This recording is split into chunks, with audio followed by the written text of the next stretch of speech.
Did you know that Europe has a moth that looks like this? Yes, this is actually real. This is the giant peacock moth. Scientifically, the Saturnia pyri, or the giant peacock moth, or the great peacock moth, giant emperor moth, or Viennese emperor. Now they're found throughout Europe, so this kind of middle section of southern Europe or northern Africa, first described by Michael Dennis and Ignaz Schiffer-Müller in 1775. The giant peacock moth has a wingspan of up to 8 inches or 20 centimeters, making it the largest European moth. Both males and females are identically marked.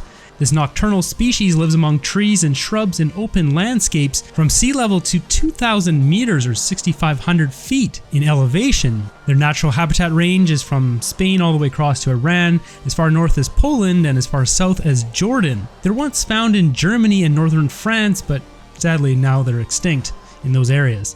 They favor parks, vineyards, and orchards with shade trees. Mating season for the giant peacock moth is done over 22 hours, which starts just before midnight. Once a male is done his business and flies off to try to find another mate, the female will climb to the highest vantage point and kind of do some weird stuff. You see, she'll launch herself off this point aimed at the nearest shadow on the horizon, which is usually another tree.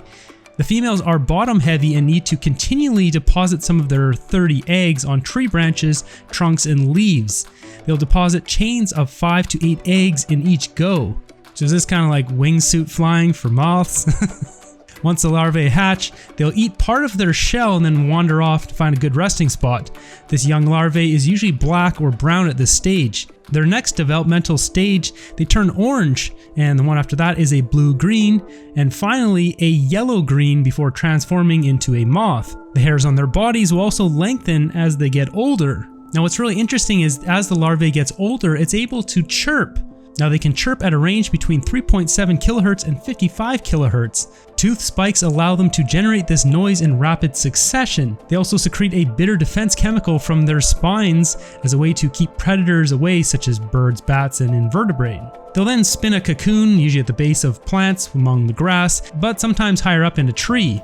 From one of the most incredible caterpillar forms comes a giant moth that's also incredible, just not as colorful. These furry, somewhat symmetrical moths are different shades of brown and tan with remarkable antennae.